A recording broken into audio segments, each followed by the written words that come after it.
आप क्या कहना चाहेंगे? इन लोगों का कहना है कि राम मंदिर से क्या बेरोजगारी महंगाई दूर होगी।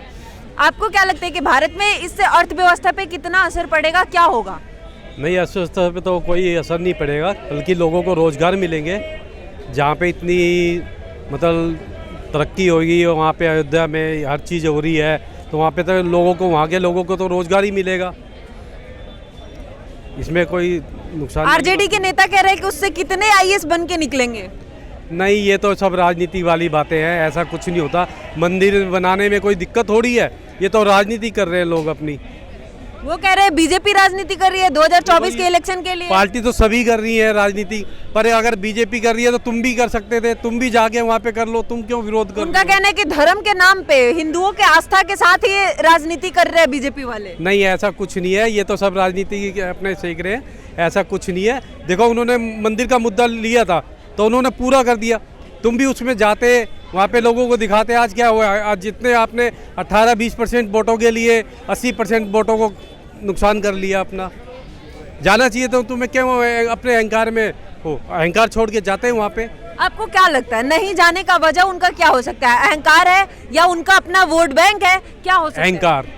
अहंकार है, वोट बैंक है।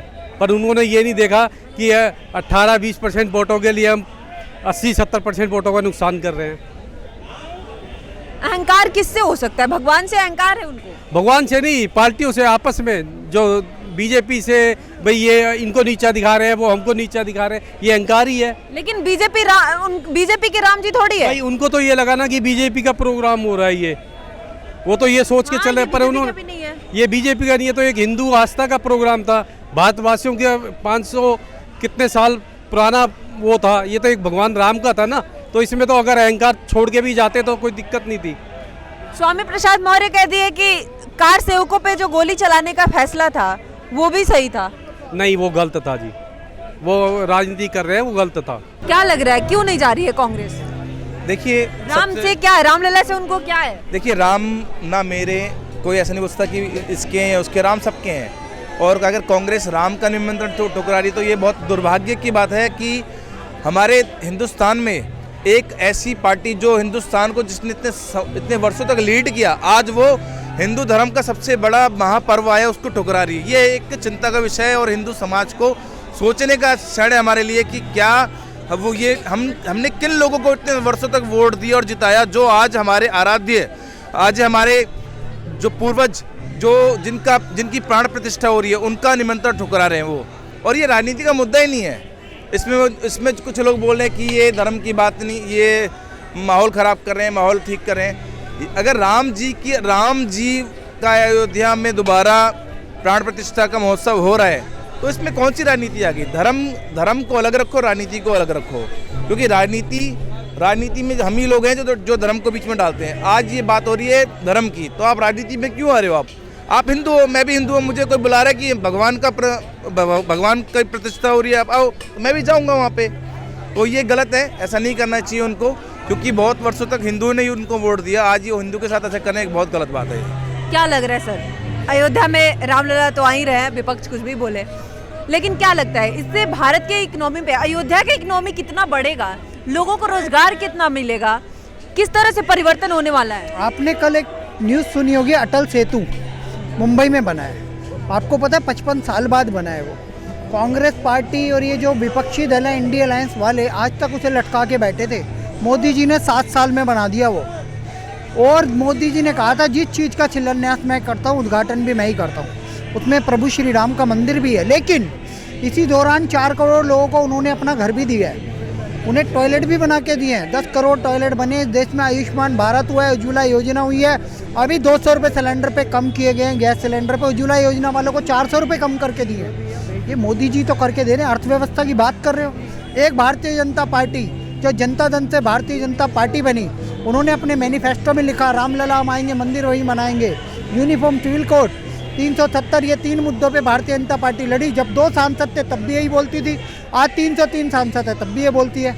मोदी जी ने कितना रोजगार उपलब्ध कराया है पता है आपको? अटल जी ने कितना रोजगार उपलब्ध कराया पता है आपको?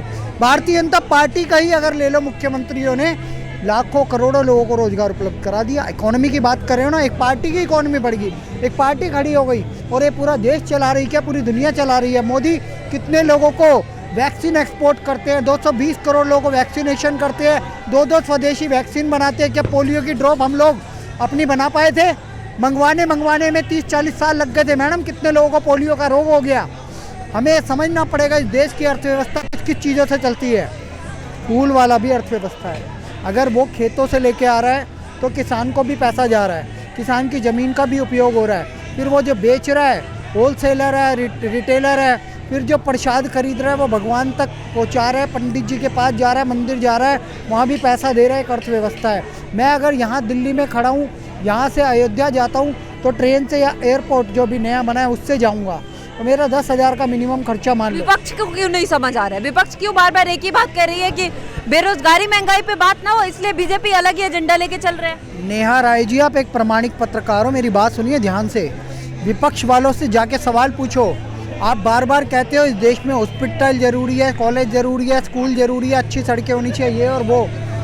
आपसे मैं पूछता हूँ एक बात, जो मैं नहीं इकबाल अंसारी ने पूछी थी विपक्ष से। इकबाल अंसारी मुख्य पक्षधर हैं बाबरी मस्जिद के, जिन्होंने एक्सेप्ट कर लिया, उन्हें इनविटेशन भी गया भव्य राम मंदिर का। उन्होंने क्या कहा है? उन्होंने कहा है कि कांग्रेस के हाथ में था कॉलेज बनाना, स्कूल बनाना, अच्छा हॉस्पिटल बनाना। क्या उन्होंने अयोध्या में बना पाए? तो राम मंदिर का विरोध क्यों? अभी भी आरजेडी के नेता कह रहे हैं वहाँ से कितने आईएएस बन के निकलेंगे। अच्छा, इनके बिहार से तो आईएएस बन के निकलते हैं। दिल्ली में आके अपने वहाँ बता दो तुमने क्या क्या फैसिलिटी उपलब्ध कराई है, कितने आईएएस इंस्टीट्यूट तैयार कर दिए तुमने तैयार यूपीएससी की तैयारी करने के लिए, बता दो। खान सर के अलावा 1-2 लोगों के अलावा बता दो, वो भी अपनी मेहनत से, चाहे वो सुपर 30 वाले हो अरुण सर, चाहे वो खान सर हो, ये लोग काम कर रहे हैं। तुम्हारे बाप ने क्या योगदान दिया ये बताओ ना। वो तो सिंगापुर इलाज करवाने जाता है। तुम्हारे नीतीश कुमार का योगदान बताओ, जो अपना आँख का इलाज करवाने एम्स आता है। तुमने कितने हॉस्पिटल बनाए, स्कूल बनाए, कॉलेज बनाए? पहले अपना हिसाब दो। तुमने 10 लाख नौकरी दे दी सरकारी। मोदी से हिसाब मांगने वालों पहले ये बताओ, तुम तो कमिटेड कह रहे थे 10 लाख सरकारी नौकरी देंगे उत्तर प्रदेश बिहार में, बताओ कितनी दे दी? सरकारी नौकरी 7th पे कमीशन चल रहा है, कोई उपलब्ध करा ही नहीं सकता। और प्राइवेटाइजेशन में बता दो तुमने कितनी फैक्ट्रियाँ खोल दी। और कुछ लोग बेरोजगारी का ढोल पीटते हैं। तुम्हें काम तो फैक्ट्रियों में करना है, तुम्हें एजुकेशन तो दी नहीं। सबके सब लालू की पार्टी के जंगल राज के 9वीं फेल 12वीं फेल है। इन्हें तो कोई IAS IPS बनाएगा नहीं ना मैडम, कोई DM बना के थोड़ी बैठा देगा। अच्छा, शंकराचार्य एक है, वो भी तो कह रहे हैं कि राम मंदिर अभी पूरा नहीं हुआ है, कंप्लीट नहीं है, फिर क्यों करना है रामलला का? स्टेटमेंट आ गया एक अभी मुक्तेश्वरानंद की बात मैं क्लियर करूं। वो कांग्रेसी स्वरूपानंद के चेले हैं। 2019 में चुनाव तक लड़ने को तैयार हो गए थे। मोदी विरोध में अंधे हैं वो शुरू से ही, और उनका ज्ञान हमें नहीं चाहिए।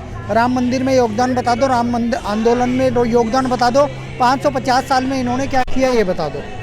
और दूसरी बात, निश्चलानंद सरस्वती जी की तो पहला उनका स्टेटमेंट है, देश में से मलेच्छों को निकालो, भारत को हिंदू राष्ट्र बनाओ। क्या ये विपक्षी नेता कभी हिंदू राष्ट्र को समर्थन करेंगे? पूर्ण रूप से गौ माता की हत्या बंद होनी चाहिए, गौ हत्या बंद होनी चाहिए, इस पर वो समर्थन करेंगे। उसके बाद राम मंदिर की बात की जाएगी। और मोदी जी ने 11 दिन का व्रत रख लिया है, जो एक ब्राह्मण रखता है, एक पंडित रखता है, जिसे व्रत रख के जैसे 9 दिन हमारा नवरात्रों में रहता है, बिल्कुल उसी तरीके 11 दिन का अनुष्ठान। हाँ, 11 दिन का अनुष्ठान, कितनी बड़ी बात है। स्वच्छ भारत अभियान चलाने को कह रहे हैं 14 तारीख से लेकर 22 तारीख तक, वो भी मंदिरों का ही। वो कह रहे हैं साफ सफाई करो। इससे पहले किसी प्रधानमंत्री ने ऐसा कहा? पहली बार कोई प्रधानमंत्री मथुरा गया, उसका नाम है नरेंद्र मोदी। उससे पहले मनमोहन सिंह जा सकते थे, नरसिम्हा राव जा सकते, कोई भी जा सकता, नहीं गए। मोदी जी ने टेम्पल इकॉनमी भी बता दी। और टेम्पल की बात सुन लो, तिरुपति बालाजी ने 100 से 200 करोड़ रुपए दिए थे कोरोना काल में, सिद्धि विनायक ने भी दिए थे। और भारत के मंदिर आज भी 2 से 3 लाख करोड़ रुपए एंडोनमेंट एक्ट के तहत दे रहे हैं। तो मंदिरों पे सवाल उठाना बंद करो। इस देश में सबसे ज़्यादा टैक्स मंदिरों से ही लिया जाता है। सर, आपको क्या लगता है जो निमंत्रण ठुकरा दिया अभी कांग्रेस ने भी, उसका क्या इम्पैक्ट हो सकता है? देखिए, निमंत्रण का जहाँ तक प्रश्न है, भक्त को निमंत्रण बार बार जाता है, भक्त का बुलावा बार बार आता है, पर जो भगवान का विरोधी होता है उसका बुलावा एक ही बार आता है और अंतिम बार आता है। जिसने राम भक्तों पर गोली चलवाया था बुलावा उसका भी आया, पर एक बार आया और अंतिम बार आया। राम का बुलावा दो तरह का होता है, भक्तों के लिए बार बार और राम विरोधियों के लिए एक बार और अंतिम बार। अच्छा, नहीं जाने का मकसद क्या हो सकता है? एक बार उन्होंने बोला कि हमें निमंत्रण नहीं दे रहे हैं बीजेपी वाले, अब कह रहे हैं निमंत्रण मिला तो कि जाना ही नहीं है, इनकार कर दिया। आखिर इसके पीछे का राज क्या हो सकता है? देखिए पत्रकार महोदया, जिसके दिल में ही पाप हो, जिसके दिल में ही वेटिकन धड़कता हो, वो क्यों जाएगा आपके राम मंदिर के पास या किसी के राम मंदिर के पास? जिसका बचपन में परवरिश यूरोप में हुआ हो, क्रिश्चियन समुदाय से हुआ हो, जिसके घर में शाम को 6 बजे रोज चर्च का घंटा, क्रिश्चियन होना बीमारी नहीं है, बहुत अच्छी बात, लेकिन खुल के बोलना चाहिए कि मैं क्रिश्चियन हूँ, हिंदुओं का वोट चाहिए। ऊपर से जनेऊ चढ़ा लेते हो। क्या हिंदू हम पागल हैं? क्या हमें पता नहीं है तुम कौन हो? तुम्हारे दिलों में क्या हमें पता नहीं है? तुम्हारे कर्मों से पता चल ही जाता है कि तुम चाहते क्या। तुम उसके साथ खड़े हो, राम मंदिर का निमंत्रण ठुकराने का तो ऑनलाइन कर दिया, लेकिन जो साथ में खड़ा है स्टालिन, जो कह रहा है कि सनातन को समाप्त कर देना चाहिए, एक पत्र निकाला कांग्रेस ने। इससे पता चलता है कि उनके मन में क्या है। उनके मन में चोर है, और वो है हिंदुत्व का विरोध, हिंदू धर्म का विरोध। ये कब तक छुपाएंगे?